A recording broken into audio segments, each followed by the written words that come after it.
नमस्कार, मी doctor Anagha Kulkarni. Happy and healthy life at home या आपल्या चॅनलवरती हेल्थ टिप्स असतात, ब्युटी टिप्स असतात, तसंच मोटिवेशनल टॉकसुद्धा असतात. तुम्हाला माहिती आहे की नुकतंच रंगकाम झालं आणि तुम्ही मला सर्वांनी म्हटलं होतं की मॅडम रंगकाम झाल्यावरती त्रास होतो, रंगकाम झाल्यावरती त्रास होतो, मास्क लावा, मास्क लावा. पण त्या रंगाचा की नाही ह्या वास जो आहे ना तो मला खूप आवडतो. ऑइल पेंटचा म्हणा, असा मस्त टर्पेंटाईनचा वगैरे वास असा खूप आवडतो मला. म्हणजे पेट्रोल पंपावरती सुद्धा गेल्यावरती मला इतकं मस्त वाटतं ना. प्रत्येकाचा म्हणजे हे काय स्वभाव म्हणायचा, कुणाला काय आवडेल. कुणाला अत्तराचा आवडेल तर कुणाला पेट्रोलचा आवडेल, रॉकेलचा आवडेल. तर म्हणून काय आम्ही आमच्या अंगावर असं मारून घेणार नाही. पण त्या ठिकाणी गेल्यावरती खूप छान वाटतं. पेट्रोलचा, रॉकेलचा, ऑइल पेंटचा वास मला स्वतःला खूप आवडतो आणि मी तो एन्जॉय करते वास. पेट्रोल पंपावर गेल्यावरती खूप सुकून सुंदर वाटतं, मला छान वाटतं तेवढं क्षणभर. पण हे जे आहे की नाही छान वाटणं, ह्याचा फुफ्फुसामध्ये हा जो ओडर असतो किंवा हा वास कण असतात, वासाचे जे कण असतात हे फुफ्फुसामध्ये जातात आणि मग नक्की आपल्याला त्याचा त्रास होतो बरं का. एवढंच नव्हे तर ते आपल्या श्वासामधून आपल्या अन्न म्हणजे आपल्या गिळण्याच्या क्रियेमधून हवा जेव्हा आपण गिळतो त्यावेळेला गिळण्याच्या क्रियेमधून ते पोटामध्ये सुद्धा जातात आणि त्याचासुद्धा आपल्याला त्रास होत असतो. आणि मी तो अनुभव घेतला. कारण मला अचानक जेव्हा संडासला लागलं तेव्हा खूप सारी कारणं त्याच्यासोबत होतीच नाही असं नाही. म्हणजे तांब्याच्या भांड्यातलं पाणी पिणं. मग तुम्ही मला खूप जणांनी तांब्याच्या भांडी आतनं कशी स्वच्छ करायची हे मला वेगवेगळ्या पद्धतीने तुम्ही सांगितलेलं आहे. प्रत्येकाचे अनुभव तुम्ही सांगितलेले आहेत. ते सगळे मी नक्की ट्राय करून बघीन. आणि असं नाही आहे की जुनी भांडी झाली म्हणून ती टाकून द्यावीत. कारण की हे बघा, फ्लॉवर पॉट म्हणून तुम्ही वापरू शकता स्वच्छ करून. आणि जुनी भांडी झाली म्हणून ती बाद झाली असं नाही आहे, स्क्रॅप करावी अशी नाही आहे. मग चांदी सोनं जुनं झाल्यावर तुम्ही बाद करता काय? आता चांदी तर तुम्हाला माहिती इतकी काळी होते, इतकी काळी होते, काय सांगायचं तुम्हाला. म्हणून काय आपण टाकून देत नाही, स्वच्छ करतो, वापरतो. मी तर बऱ्याच वेळेला कसं करते की समजा चांदीची वाटी, चांदीचं भांडं असं काही वापरायचं असेल ना तर शक्यतो त्यातनं मी पाणी प्यायला जात नाही. कारण की ते जरा काळपटच असतं आणि स्वच्छ जेव्हा आपण ते करतो ना तर ते कुठल्या तरी केमिकलनं केलं किंवा ते मिळतं ना सिल्वर डिप वगैरे, तर त्यानं केलं की त्याचा एक टिपिकल वास येतो. आणि त्यामुळे सिल्वरचं कुठलंसुद्धा मग फक्त दिवे जे आहेत ते सिल्वरचे लावायचे देवापुढे एवढंच. आणि आपल्याला ओवाळायचे जे दिवे असतात ते तेवढंच सिल्वरचं वापरायचं. बाकीचं काही सिल्वरचं मी शक्यतो ठेवतच नाही, कारण की त्याचा वापर होतच नाही.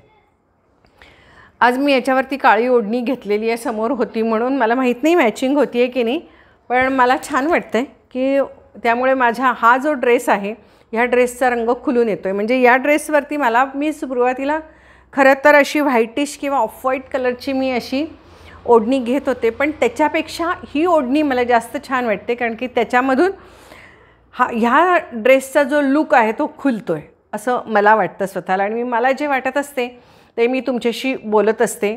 हे मॅचिंग खूप छान दिसते. आणि ह्याच्या खाली काळीच जेव्हा आपण लेगिन घालू किंवा पतियाला घालू किंवा पलाजो घालू तेव्हा ती खूप छान दिसेल, कारण की त्यावरती हा कलर खुलून दिसेल. जर अपोजिट घालण्यापेक्षा तुम्ही मला नेहमी म्हणता मॅडम तुम्ही खूप असं अपोजिट घालता, तसं घालू नका. तर मलाही ते पटतं काही वेळेला तुम्ही जेव्हा सांगता तेव्हा. कारण की हे बघा, आमचासुद्धा फॅशन सेन्स त्या असा ओल्ड असू शकतो ना. तर त्यामुळे तुम्ही मला फॅशन सेन्सबद्दल सांगता तेव्हा मला अजिबात वाईट वाटत नाही, उलट मला छानच वाटत असतं तुम्ही ते सांगत जा. तर म्हणून मी ही ओढणी याच्यावरती सेम कलरची घेतलेली आहे आणि ती सूट झालेली आहे असं मला खूप छान वाटलं. थँक्स. आणखीन एक तुम्हाला मला सांगायचं होतं की आज हे जे मंगळसूत्र आहे तर हे खूप जुनं पुराणं मंगळसूत्र आहे. साधं बेंटेक्सचं काहीतरी 150-200 रुपयाला घेतलेलं आहे. 25-1 वर्ष तरी नक्कीच झाली आहे त्याला. पण जसं आहे तसं आहे. आणि फक्त काय तर एका प्लॅस्टिकच्या पाऊचमध्ये मी हे घालून ठेवलेलं असतं. तर खूप सुंदर आहे, जसं आहे तसंच राहिलेलं आहे. यावरती हे कानातले हे सुद्धा 10 रुपयेवाले. तर ही मंगळसूत्र जी आहेत ही आपण म्हणतो की पांढरी पडली, हे पडली, ते पडली, पण सोन्यासारखं सोनं जे आहे ना ते हळूहळू नंतर ते असं काळपट तरी पडायला लागतं, नाही तर त्याचा ग्लो जातो, पितळेसारखं म्हणजे अगदीच खराब दिसायला लागतं. तर त्याच्यापेक्षा मला ही असे दागिने फार आवडतात आणि हेच दागिने मी घालते.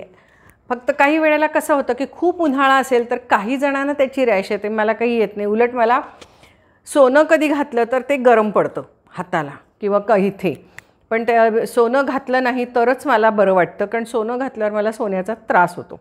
असं कोण असेल का? पण मी आहे, सोन्याची ॲलर्जी हे म्हणायला काही हरकत नाही मला. ॲलर्जी इन द सेन्स मला ते सोनं घातलं की त्या दिवशी असं घसघसतं आतून, कधी एकदा काढून ठेवीन, कधी एकदा, त्यामुळं मग मी ते वापरतच नाही.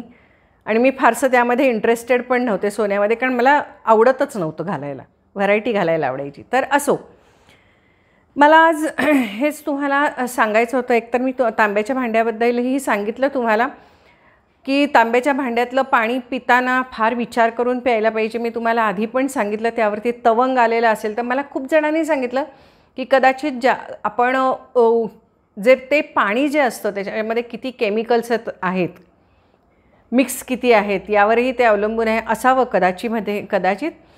पण एकूण जे म्हणतात ना, पूर्वी जे म्हणत होते तांब्याच्या भांड्यातलं पाणी प्यावं, तर हे बघा, हवामान बदललं, परिस्थिती बदलली, सगळंच बदललं. आणि ज्या उंच बॉटल असतात, फ्रीज बॉटल वगैरे, त्याच्यात कितीही तुम्ही बाटलीचा ब्रश घाला तर त्या बाटलीच्या ब्रशनी ते स्वच्छ करायचं म्हणजे हे एक दिव्यच असतं, इतकं काही सहज सोपं नसतं.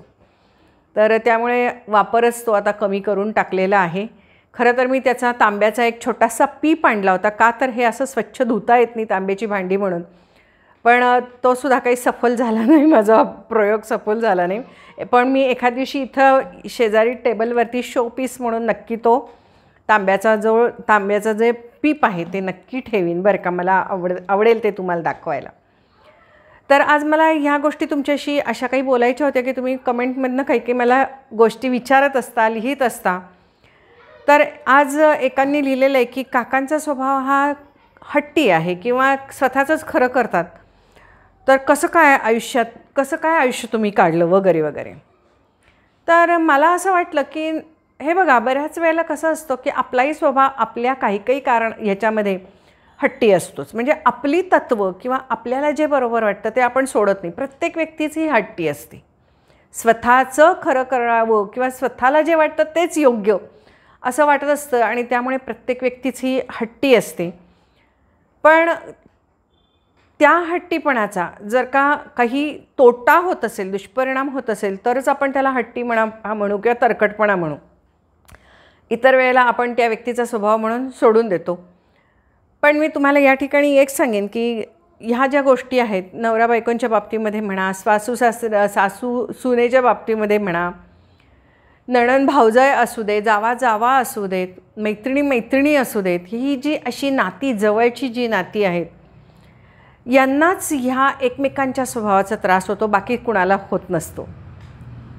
पण ही जी नाती आहेत, आई मुलगा हे सुद्धा असतं, आई मुलगी हे सुद्धा नातं असंच आहे बरं का, वडील मुलगा वगैरे ही नाती अशीच आहेत की ज्यामध्ये एकमेकांच्या हट्टी स्वभावाचा, माझंच खरं म्हणणाऱ्या स्वभावाचा हा इतरांना खूप त्रास होत असतो.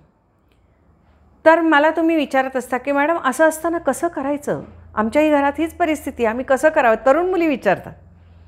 आमचं तर काय आता वय झालं आणि आम्हाला कधी असा ह्याचा फारसा त्रासही झाला नाही, आणि तरुणपणामध्ये आपल्याला आपलंच खरं व्हावं असं वाटत असतं, दुसऱ्या सगळ्यांचंच खोटं वाटत असतं किंवा चूक आहे तसं वाटत असतं. मग त्यावेळेला आपल्याला कोणीतरी सहन केलेलं असतं किंवा काहींनी मॅच्युरिटी दाखवली असते की जाऊ दे असं. आणि हे जे मोठ्यांनी किंवा इतरांनी जाऊ दे म्हटलेलं असतं, त्यामुळे परिस्थिती पुढे गेलेली असते चांगल्या पद्धतीने, किंवा तो क्षण निघून जातो, तो प्रसंग निघून जातो, ते वय निघून जातं, आणि हळूहळू आपल्यालाही कळायला लागतं की नाही त्यावेळेला आपलं चुकलं, किंवा ते अरे काय हे खुळेपणा. पण हे कळणं फार महत्त्वाचं आहे, आणि हे कळावं एवढंच, आणि मग ती चूक परत करू नये असं मला वाटतं.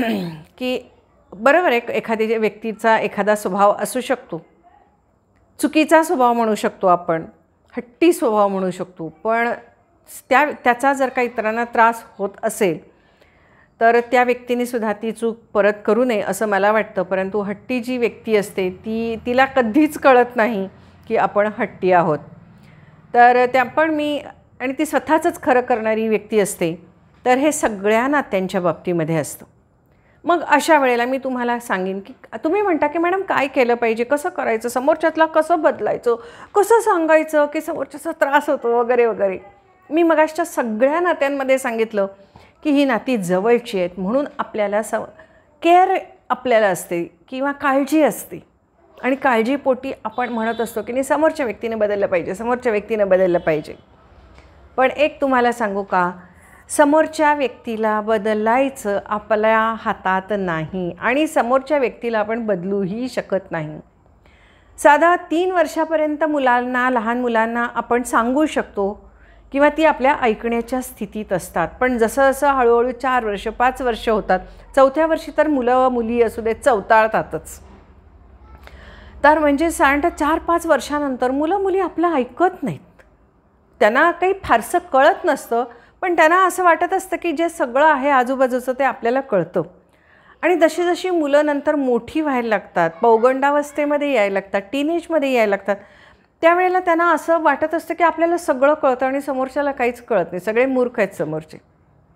तर असे हे वेगवेगळे वयोमानानुसार हे फरक घडत असतात आपल्या मनस्थितीमध्ये, आपल्या शारीरिक स्थितीमध्ये आणि त्यामुळे आपल्या स्वभावामध्ये सुद्धा असे बदल घडत असतात. तर अशा वेळेला हे बघा, घरातल्या कुठल्या तरी एका व्यक्तीनं हे करावं लागतं किंवा मी सगळ्यांच्यासाठीच सांगते की तुम्ही जेव्हा म्हणता की नाही आम्हाला समोरच्या व्यक्तीचा त्रास होतो, समोरच्या व्यक्तीचा त्रास होतो, समोरच्या व्यक्तीने बदललं पाहिजे, समोरच्या व्यक्तीनं बदललं पाहिजे, पण त्या व्यक्तीला त्याचा त्रास होत नसतो. त्या व्यक्तीला स्वतःचं खरं वाटत असतं, स्वतःचं बरोबर वाटत असतं आणि त्यामुळे समोरची व्यक्ती कधीही बदलत नसते.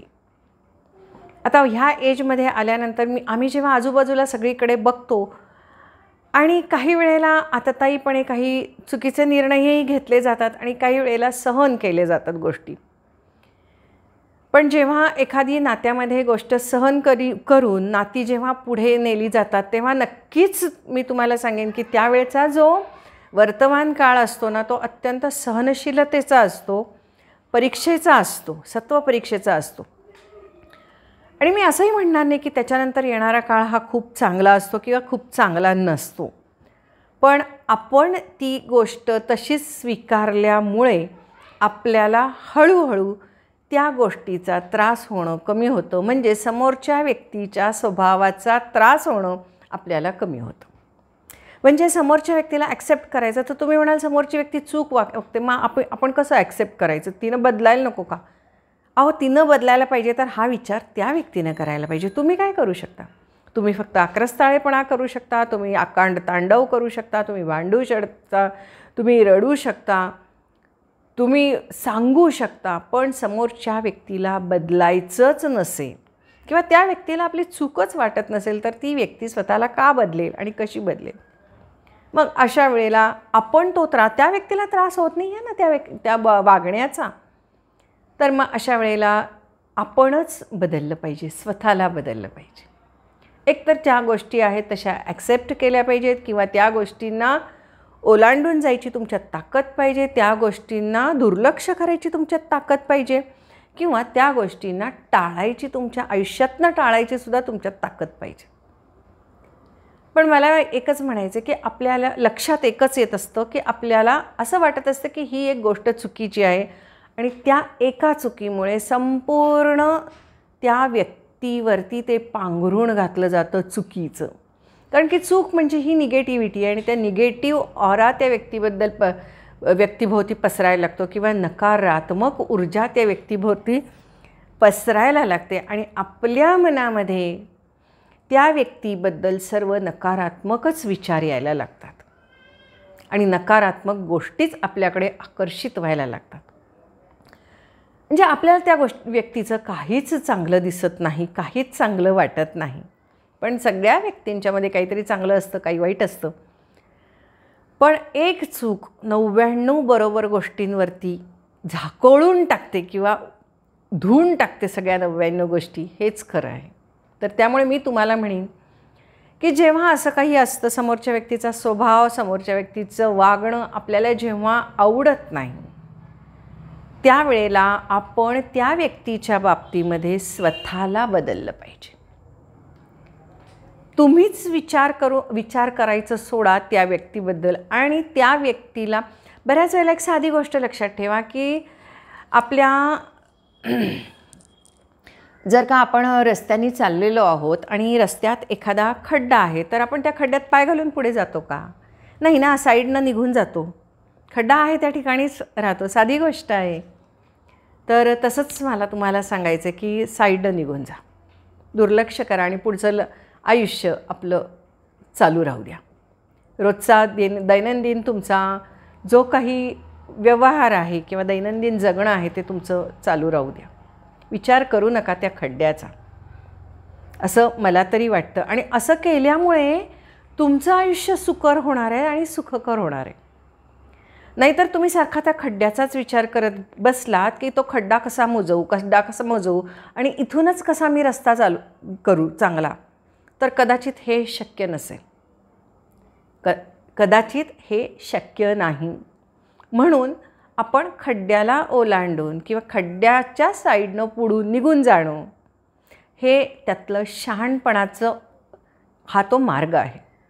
म्हणून मी तुम्हाला म्हटलं की समोरच्या व्यक्तीला आपण बदलू शकत नसेल, तर आपण स्वतःमध्ये बदल घडवला पाहिजे आणि आपण आपली प्रगती करून घेतली पाहिजे. आपण आपलं सुख शोधलं पाहिजे, आपला आनंद आपण शोधला पाहिजे. बऱ्याच वेळेला भिन्न स्वभावाचे नवरा बायको असतात, बऱ्याच वेळेला असं असतं. आणि मग त्यामध्ये कसं असतं की एखाद्याला, आता परवाचीच तुम्हाला गोष्ट सांगेन मी, तुम्हाला बऱ्याच वेळेला माझ्या आयुष्यातल्या सुद्धा गोष्टी सांगत असते. परवा काकांना एक पिक्चर बघायचा होता, तर मला म्हटले आपण त्या पिक्चरला जाऊया. मी म्हटलं कुठला पिक्चर? तो पिक्चर. मी काय तसले पिक्चर बघत नसते. असे मी कसले माहिती आहे का, की ज्याच्यात मारामारी आहे किंवा खूप विचार करावा लागेल किंवा रक्त बंबाळ वगैरे असल्या सगळ्या गोष्टी असतील तर मला त्या सहन होत नाही. कौटुंबिक आणि हसत खळत काही गोष्टी असतील तर मला ते आवडतं, कारण मला असं वाटतं की ते 3 तास आपल्या आयुष्यातली खूप साऱ्या गोष्टींचा विचार करून ती निगेटिव्हिटी आपल्या आयुष्यात भरून घ्यायची, पूर्वी झालेल्या गोष्टींच्याबद्दल वगैरे वगैरे. तर त्याच्यापेक्षा ते 3 तास आपण आपल्या आयुष्यातले चांगल्या गोष्टी करण्यामध्ये घालवूया असं मला वाटतं. किंवा हसलं खेळलं, आनंद निर्माण केला, अशा पॉझिटिव्ह गोष्टीमध्ये हे घालावं. वैचारिक फारसं मला करावंसं वाटत नाही. हा माझा दोषसुद्धा असू शकतो. मी असं सकाळी उठल्यापासून खूप सारं मोटिवेशनल ऐकू शकत नाही किंवा खूप सारं असं सिरियस गंभीर असं काही टॉक किंवा असं काही विचार असे मी ऐकू शकत नाही किंवा असे काही मी व्हिडिओजही बघू शकत नाही. हलका फुलका काही असेल की ज्यातनं आपला दिवस खूप छान जाईल, अशाच गोष्टी मला छान वाटतात आणि त्यामुळे माझा पुढचा दिवस खूप मस्त जातो. रात्रीसुद्धा झोपताना मी एखादा चांगला टॉक शो, म्हणजे ज्यातनं खूप काहीतरी, म्हणजे बऱ्याच वेळेला भजन कीर्तन प्रवचन असं एखादं मी लावते की जे पुढे अर्धा तास चालेल आणि मला त्यावेळेला झोप लागून गेलेली असते. किंवा मग छान छान भजनं, गाणी, चांगली गाणी अशी मी, पण ज्याच्यामध्ये दुःखाचा लवलेशही नसेल अशा पद्धतीची काही गाणी भजनं वगैरे मी असं ऐकत असते आणि मला ते छान वाटतं आणि मी झोपून जाते. कधी त्यात झोपून जाते, नंतर तो व्हिडिओ संपला की तो मोबाईल बंद होतो. असं होतं बऱ्याच वेळेला. म्हणजे रात्री मी झोपताना हे अशाच पद्धतीने मी झोपत असते. तर मला तुम्हाला हेच सांगायचं आहे की आपण समोरच्या व्यक्तीला बदलू शकत नाही, तर आपणच आपली लाईफस्टाईल चेंज करायला पाहिजे. आणि आपली लाईफस्टाईल पॉझिटिव्ह कशी जाईल, आपला दिवस, आजचा दिवस हा उद्याचा काल असणार आहे, म्हणजे पास्ट टेन्स असणार आहे. तर आपला पास्ट टेन्स किंवा आपला भूतकाळ हा कोणा इतर व्यक्तीच्यावरती अवलंबून नसावा. आपला वर्तमान काळ हा आपण स्वतः जर का निर्माण केला तर, आणि तो चांगल्या पद्धतीने निर्माण केला तर आपला भूतकाळ हा खूप छान असणार आहे. भविष्यकाळाचा फारसा विचार न करता, अतिविचार नाही करायचा भविष्यकाळाचा, काय होईल, कारण की भविष्यकाळाचा फार जास्त तुम्ही विचार केला तर खरोखर आयुष्यात काय होईल हे आपल्याला माहीत नसतं. भूतकाळ आपण बदलू शकत नाही, पण वर्तमान काळ मात्र आपण जगू शकतो. आजचा दिवस आपण जगू शकतो, आजचा क्षण आपण जगू शकतो. आत्ताचा मोमेंट हा जो आहे हा आपण जगू शकतो. आणि तो कसा जगायचा हे आपणच ठरवायचं. रडत जगायचा, दुःखाने जगायचा, त्रास करून जगायचा, कसा जगायचा हे आपणच ठरवायचं. बऱ्याच वेळेला कसं होतं की आपल्याला वर्तमान काळ चांगला जाण्यासाठी म्हणून बऱ्याच वेळेला असं होतं की समोरच्या व्यक्तीच्या स्वभावाशी जुळवून घ्यावं लागतं, तर तो आपला वर्तमान काळ हा चांगला जाणार असतो. तर घ्यावं जुळवून. आणि ते जुळवून घेण्यासाठी बऱ्याच वेळेला मौन पाळावं लागतं. पण आपला असा स्वभाव असतो की समोरच्या व्यक्तीला सत्य सांगायचं किंवा फ्युचर असं होईल तसं होईल, त्यामुळे असं वागणं बदल, तसं वागणं बदल, हे असं समोरच्या व्यक्तीला सातत्याने सांगायचं, हा आपला स्वभाव असतो. आपण आपल्या मुलांना सांगत असतो, आपण आपल्या घरातल्यांना सांगत असतो, सारखे उपदेश देणे, सल्ले देणे, कारण आपल्याला असं वाटत असतं की आपलंच बरोबर आहे आणि कदाचित आपलं बरोबर असेलसुद्धा, परंतु समोरची व्यक्ती जर का ते ॲक्सेप्ट करत नसेल तर आपण सांगण्यामध्ये आपली एनर्जी वाया घालवतो. पहिली गोष्ट म्हणजे आपली जी पॉझिटिव्ह एनर्जी असते ती आपण ड्रेन करून टाकतो, आपली बॅटरी डिस्चार्ज होऊन जाते. तर आणि तरीही समोरची व्यक्ती आपला ऐकत नाही. आणि म्हणूनच यासाठी मी म्हणेन की आपला वर्तमान काळ चांगला असेल तर समोरच्याला बदलायचा प्रयत्न करू नका, तुम्ही जगायचा प्रयत्न करा. आणि तुम्हाला जर का चांगल्या पद्धतीने जगायचं असेल, नात्यांना घेऊन जाऊन जगायचं असेल, तर तुम्हाला एकच सांगेन की डोक्यावरती बर्फ ठेवा आणि तोंडामध्ये साखर ठेवा, हृदय शांत ठेवा, भावनाशील होऊ नका, सारखं इमोशनल स्वतः होऊ नका, दुसऱ्याला इमोशनल ब्लॅकमेल करू नका. कारण की बऱ्याच वेळेला नात्यांमध्ये इमोशनल ब्लॅकमेल करून समोरच्याला आपल्या मनासारखं वागण्यासाठी भाग पाडायचा प्रयत्न केला जातो, तेही करू नका. तीही एक सगळ्यात मोठी नकारात्मक गोष्ट आहे आणि ती करायला शिकू नका. म्हणून मी तुम्हाला म्हटलं, समोरची व्यक्ती कशीही वागू दे, नात्यातली कुठल्याही नात्यातली, आपण आपल्या पद्धतीने व्यवस्थित वागावं, आपण आपली प्रगती करून घेण्यासाठी वागावं आणि आपला दिवस हा उद्याचा काळ कुठला भूतकाळ असणार आहे तर तो चांगल्या करण्यासाठी आपण वागावं. तर आपल्या आयुष्यामध्ये सुद्धा उद्यासाठी चांगल्या स्मृती आपण निर्माण करू आणि ती पॉझिटिव्हिटी आहे. चांगल्या स्मृती निर्माण करणं ही पॉझिटिव्हिटी. आणि चांगल्या स्मृती निर्माण करण्यासाठी तुम्हाला असं वाटत असतं की माझ्या नवऱ्याने असं वागलं पाहिजे, माझ्या सासूने असं वागलं पाहिजे, माझ्या मुलाने असं वागलं पाहिजे, माझ्या मुलीने असं वागलं पाहिजे, माझ्या सुनेने असं वागलं पाहिजे, असं जे आपल्याला सारखं वाटत असतं, तर त्या वाटण्यातून बाजूला व्हा आणि तुम्ही स्वतः आयुष्य जगायला सुरुवात करा. समोरची कुणीही बदलणार नाही आहेत, ती त्यांच्या पद्धतीनेच वागणार आहेत आणि तुम्ही किती लोकांच्या वागण्याचा विचार करणार आहात आणि त्रास करून घेणार आहात हे तुमचं तुम्ही ठरवायचं. आणि त्यामुळे मी तुम्हाला नेहमी म्हणत असते की तुमच्या डोक्यात एकच असलं पाहिजे की मी एकटी जन्माला आली आणि मी एकटीच मरणार आहे आणि मला माझा आजचा दिवस हा आनंदाने घालवायचा आहे, सुखाने घालवायचा आहे. तर तो कसा घालवायचा हे आपण ठरवलं पाहिजे आणि त्यासाठी आपण मौन पाळणं शिकलं पाहिजे. तोंडातून राग आला की आपण बॅड बॅड बॅड बॅड करतो आणि समोरच्यावरती रागावतो, कारण आपल्याला काही गोष्टी पटलेल्या नसतात आणि काही आपल्या गोष्टी लोकांनी पटवून घेतलेल्या नसतात आणि त्यामुळे आपण राग करतो. आणि राग आला की आपण सर्वात पहिली गोष्ट करतो बडबडणे, बोलणे. आणि आपल्याला असं वाटतं की आपण बोलल्यामुळे समोरची व्यक्तीला चूक समजेल आणि समोरची व्यक्ती ॲक्सेप्ट करेल त्याची चूक किंवा समोरच्या व्यक्तीला धाक बसेल असं आपल्याला वाटत असतं. आणि म्हणून तो धाकटतपशा करण्यासाठी किंवा दडपशाही करण्यासाठी म्हणून माणूस रागराग करतो आणि त्या रागराग करताना बोलतो. पण त्यामुळे बाकीच्यांवर काहीही फरक पडत नाही. फरक पडतो तो तुमच्या मानसिकतेवरती, तुमच्या शरीरावरती आणि तुमच्या त्या दिवसाच्या क्षणावरती. म्हणून मी तुम्हाला म्हणते की समोरच्या व्यक्तीचा जरी राग आला ना तरीसुद्धा मौन पाळायला शिका. काही सांगू नका समोरच्या व्यक्तींना, त्यांच्या चुका सांगू नका, परिस्थिती बदलायला सांगू नका. तुम्ही जेवढं मौन पाळाल, अरेला कार्य करायची जी सवय असते प्रत्येक व्यक्तीला, आपलंच बरोबर सांगण्यासाठी आपल्याला असं वाटतं की नाही, अरेला कार्य केलंच पाहिजे, तरच समोरच्याला समोरच्याची चूक समजेल आणि माझं बरोबर कसं आहे हे कळेल. पण विसरून जा, मौन पाळायला शिका. जेवढं तुम्ही मौन पाळाल तेव्हा तेवढं तुमच्या हृदयाच्या आत काय आहे, मेंदूच्या आत काय शिस्त हे कुणालाही कळणार नाही. तुम्हाला तर त्रास होणारच नाही त्या परिस्थितीचा. उलट तुम्ही जेवढं बोलता तेव्हा तुमचं सगळं व्यक्तिमत्व किंवा मनातल्या गोष्टी बाहेर पडतात, चांगल्या आणि वाईटसुद्धा.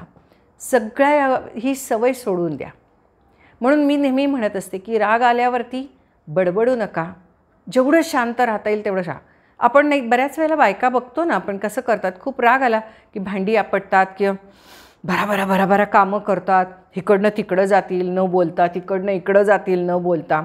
कोणीतरी परवाच एका ठिकाणी लिहिलं होतं की बायकोला राग आला की घरातली कामं खूप जास्त फास्ट करते, ती कपड्याच्या घड्या करते, स्वयंपाक पटापटा करते आणि इकडून तिकडून जाते, बोलत काही नाही आणि तिची एनर्जी जी असते ती सगळी फास्ट क्रिया करण्यामध्ये असते.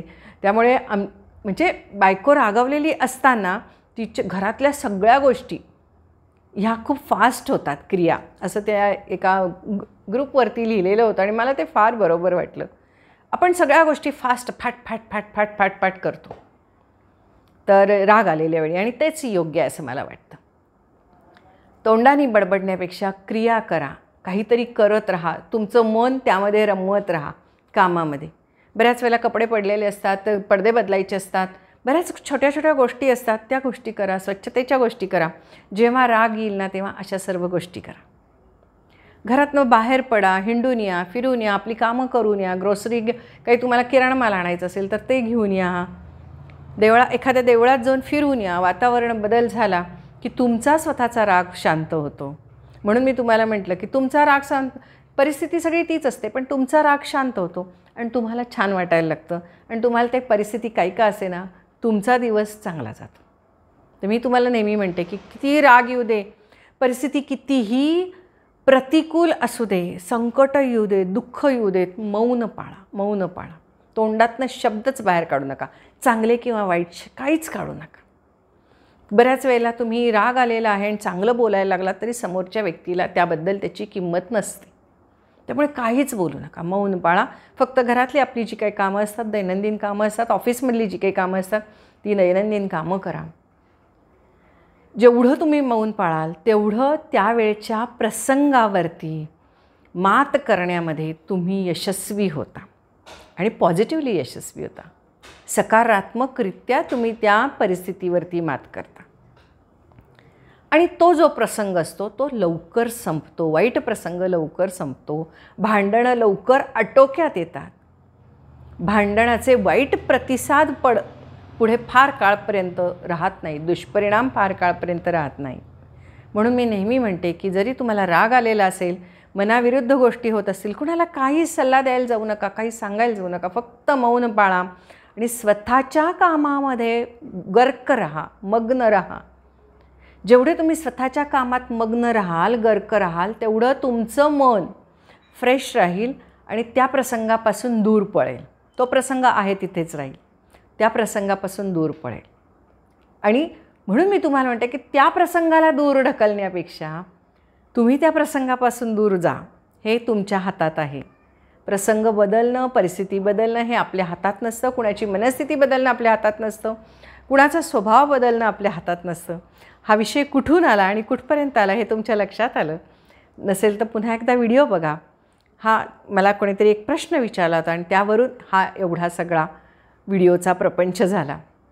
तर असंच की मौन पाळणं, जास्तीत जास्त मौन पाळायला शिका. तरुणपणी आपल्याला असं वाटतं की समोरच्या व्यक्तीचं जर का चुकलेलं असेल तर आपण का मौन पाळायचं, पण हे सांगायलाच आपल्याला कोणी नसतं. आणि म्हणून मी कुठंतरी म्हणत असते तुम्हाला की ही प्रवचनं, कीर्तनं, चांगले चांगले मोटिवेशनल टॉक्स हे ऐकत जा. यातनं बऱ्याच साऱ्या गोष्टी शिकवलेल्या असतात, शिकवल्या जातात. उगाच तुम्ही एखादा कोर्स केलात म्हणून तुमच्यात काहीही फरक पडत नाही.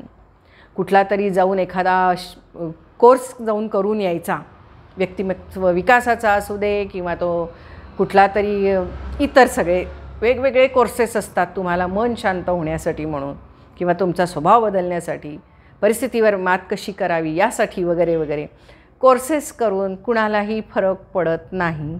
ते काहीही आपल्या मेंदूत जात नाही, ते क्षणिक असतं. पण तरीसुद्धा त्या क्षणापुरता तुम्ही 4 चांगले विचार ऐकता हे मात्र नक्की. म्हणून मी तुम्हाला म्हटलं की तुम्हाला पैसे घालून जायचं असेल तर काही हरकत नाही, काही प्रश्न नाही, जाऊ शकता. कारण पैसेसुद्धा चांगल्या कामासाठीच खर्च होणार असतात, तर त्यामुळे तुम्ही करू शकता. पण चांगल्या चांगल्या गोष्टी ऐकणं आणि ह्या पॉझिटिव्ह गोष्टी ऐका. बऱ्याच वेळेला आपल्या मोबाईलवरती निगेटिव्हही गोष्टी खूप असतात, त्याकडे दुर्लक्ष करा, त्या बघू नका. पण चांगल्या गोष्टी ज्या असतात त्या बघा, तुमच्या मनाला आनंद मिळतील अशा ह्या गोष्टी बघा आणि नक्कीच तुमच्या स्वतःच्या मनस्थितीमध्ये फरक करून घ्या. म्हणजे तुम्हाला ती परिस्थिती कशी ॲक्सेप्ट करायची यासाठी आपली मनस्थिती तयार होते. बऱ्याच वेळेला तुम्हाला वाटेल की किती मॅडम काही काही वेळेला कडक म्हणजे अवघड बोलतात, तर हे अवघड काही नाही आहे. समोर जे घडतंय हे सहजपणे ॲक्सेप्ट करणे किंवा स्वीकारणे ह्याच्यासाठी सुद्धा तुमचं मन तयार होण्यासाठी म्हणून हे काही असे व्हिडिओज उपयोगी पडत असतात आणि ते ऐका, नक्की ऐका. आणि आपल्याकडे जे पूर्वीचे काही निरनिराळे ग्रंथ आहेत त्याच्यावरची सुद्धा निरूपणं असतात, तीसुद्धा ऐका, वाचा, तुमचा वेळही खूप छान जाईल. या स्पर्धेच्या युगामध्ये तुम्हाला नेहमी असं वाटतं की काय करावं, काय करू नये, काय होईल पुढे, असं सारखं तुम्हाला वाटत असतं. कुठेतरी तुम्हाला मन शांत होण्यासाठी, समाधान होण्यासाठी या सर्व गोष्टींची आवश्यकता असते. पूर्वी आपल्या घरामध्ये आज्या असायच्या, सर्व सतत घरामध्ये काही ना काहीतरी वातावरण असायचं, मोटिवेशनलच बोलायच्या, त्या घरात काहीतरी चालू असायचं, धार्मिक वगैरे इतर, किंवा 4 लोक काहीतरी बोलत असायची, मोठी माणसं. परंतु आता घरात मोठी माणसं नाही, आणि जी आहेत मोठी माणसं तीसुद्धा हल्ली काही इतर काही असं पॉझिटिव्ह बोलतील असं काही नाही आहे. सर्वच जण काही पॉझिटिव्ह बोलतील असं काही नाही आहे. तर त्यामुळे मला असं वाटतं की आपणच स्वतःला बदलणं हे जास्त महत्त्वाचं आहे, इतरांनी आपल्याला बदलवण्यापेक्षा. आणि दुसरी गोष्ट म्हणजे इतरांना आपण बदलवण्यापेक्षा आपण त्यांना स्वीकारणं हे सगळ्यात जास्त महत्त्वाचं. आणि आपला दिवस आनंदात गेला पाहिजे. आजचा आपला वर्तमान काळ हा आनंदात कसा जाईल हा तुम्ही विचार करा, असं मला वाटतं. तुमचे विचार काय आहेत बघा, तसे त्या पद्धतीने कमेंटमध्ये तुम्ही व्यक्त होऊ शकता. माझा व्हिडिओ थोडा मोठाच होतो कारण की गप्पा मारायला लागताना किंवा बोलताना मलाही भान राहत नाही, विषय सुचत जातात, तुमच्या कमेंट्स आठवत जातात आणि मी बोलत जाते. तर तुम्ही नक्कीच चांगल्या चांगल्या कमेंट्स करत राहा. धन्यवाद. थँक्यू.